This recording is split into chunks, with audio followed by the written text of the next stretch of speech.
영원한 적도 영원한 동맹도 없다. 세계 최초의 글로벌 전쟁 7년 전쟁 이야기. 18세기 중반 유럽 강대국들은 서로를 견제하며 복잡한 동맹을 맺고 있었습니다. 그 중심에는 프리드리히 2세가 이끄는 프로이센이 있었습니다. 그는 군사 천재이자 야심가였죠. 하지만 문제는 바로 옆에 있던 강대국 오스트리아였습니다. 오스트리아는 몇 년 전 전쟁에서 부유한 영토 슐레지엔을 프로이센에게 빼앗겼습니다. 오스트리아의 여왕 마리아 테레지아는 이를 절대 잊지 않았습니다. 그녀는 결심합니다. 어떤 대가를 치르더라도 슐레지엔을 되찾겠다. 그런데 여기서 놀라운 일이 벌어집니다. 수백 년 동안 원수였던 나라들이 갑자기 손을 잡기 시작한 것입니다. 전통적으로 프랑스는 오스트리아의 적이었습니다. 하지만 이번에는 오히려 프랑스와 오스트리아가 동맹을 맺습니다. 이 사건을 역사에서는 외교혁명이라고 부릅니다. 그리고 이에 맞서 프로이센은 영국과 손을 잡습니다. 유럽의 동맹 지도가 완전히 뒤집힌 순간이었습니다. 전쟁의 시작. 1756년 7년 전쟁이 시작됩니다. 전쟁은 단순한 유럽 전쟁이 아니었습니다. 전쟁터는 유럽, 북아메리카, 인도, 카리브해, 필리핀까지 전 세계로 확산됩니다. 그래서 많은 역사학자들은 이 전쟁을 세계 최초의 글로벌 전쟁이라고 부릅니다. 프리드리히 대왕의 위기. 프로이센은 작은 나라였습니다. 그런데 상대는 오스트리아, 프랑스, 러시아, 스웨덴, 거의 유럽 절반이었습니다. 누가 봐도 패배가 확실해 보였습니다. 하지만 프리드리히 2세는 놀라운 전략으로 버텨냅니다. 특히 1757년 로이텐 전투에서 프로이센군은 오스트리아 대군을 완전히 무너뜨립니다. 전술의 교과서로 불리는 승리였습니다. 그러나 전쟁은 계속되고 프로이센은 점점 지쳐갑니다. 러시아 군대가 베를린까지 진격하면서 프로이센의 멸망은 시간 문제처럼 보였습니다. 기적 같은 사건. 그때 믿을 수 없는 일이 일어납니다. 1762년 러시아의 황제 엘리자베타 페트로브나가 갑자기 사망합니다. 새로운 황제는 프로이센을 존경하던 인물이었습니다. 바로 표트르 3세였습니다. 그는 즉시 러시아를 전쟁에서 철수시키고 오히려 프로이센과 동맹까지 맺습니다. 역사에서는 이를 브란덴부르크 가문의 기적이라고 부릅니다. 이 사건 하나로 전쟁의 흐름이 완전히 뒤집혔습니다. 전쟁의 끝. 1763년 전쟁은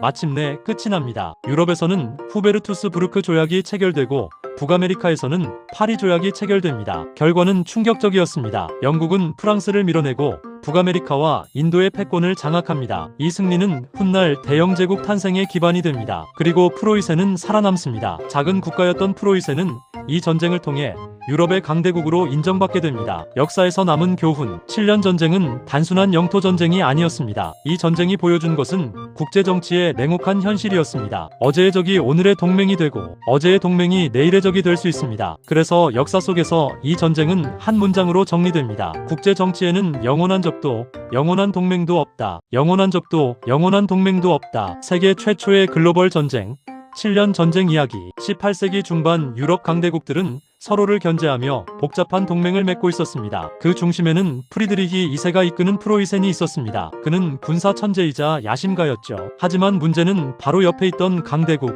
오스트리아였습니다. 오스트리아는 몇 년 전 전쟁에서 부유한 영토 슐레지엔을 프로이센에게 빼앗겼습니다. 오스트리아의 여왕 마리아 테레지아는 이를 절대 잊지 않았습니다. 그녀는 결심합니다. 어떤 대가를 치르더라도 슐레지엔을 되찾겠다. 그런데 여기서 놀라운 일이 벌어집니다. 수백 년 동안 원수였던 나라들이 갑자기 손을 잡기 시작한 것입니다. 전통적으로 프랑스는 오스트리아의 적이었습니다. 하지만 이번에는 오히려 프랑스와 오스트리아가 동맹을 맺습니다. 이 사건을 역사에서는 외교혁명이라고 부릅니다. 그리고 이에 맞서 프로이센은 영국과 손을 잡습니다. 유럽의 동맹 지도가 완전히 뒤집힌 순간이었습니다. 전쟁의 시작. 1756년 7년 전쟁이 시작됩니다. 전쟁은 단순한 유럽 전쟁이 아니었습니다. 전쟁터는 유럽, 북아메리카, 인도, 카리브해, 필리핀까지 전 세계로 확산됩니다. 그래서 많은 역사학자들은 이 전쟁을 세계 최초의 글로벌 전쟁이라고 부릅니다. 프리드리히 대왕의 위기. 프로이센은 작은 나라였습니다. 그런데 상대는 오스트리아, 프랑스, 러시아, 스웨덴, 거의 유럽 절반이었습니다. 누가 봐도 패배가 확실해 보였습니다. 하지만 프리드리히 2세는 놀라운 전략으로 버텨냅니다. 특히 1757년 로이텐 전투에서 프로이센군은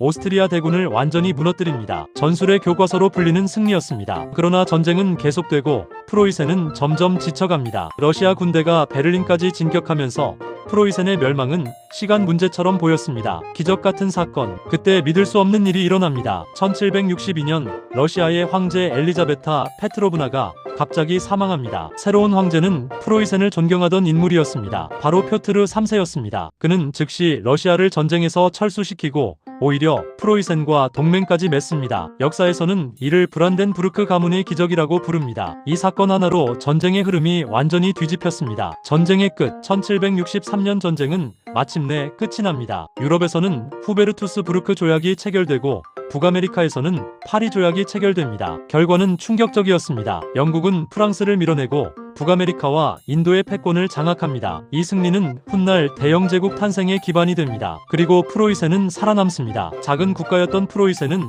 이 전쟁을 통해 유럽의 강대국으로 인정받게 됩니다. 역사에서 남은 교훈, 7년 전쟁은 단순한 영토 전쟁이 아니었습니다. 이 전쟁이 보여준 것은 국제 정치의 냉혹한 현실이었습니다. 어제의 적이 오늘의 동맹이 되고 어제의 동맹이 내일의 적이 될 수 있습니다. 그래서 역사 속에서 이 전쟁은 한 문장으로 정리됩니다. 국제 정치에는 영원한 적도 영원한 동맹도 없다. 구독, 좋아요, 팔로우는 다음 영상 만드는 데에 큰 힘이 됩니다.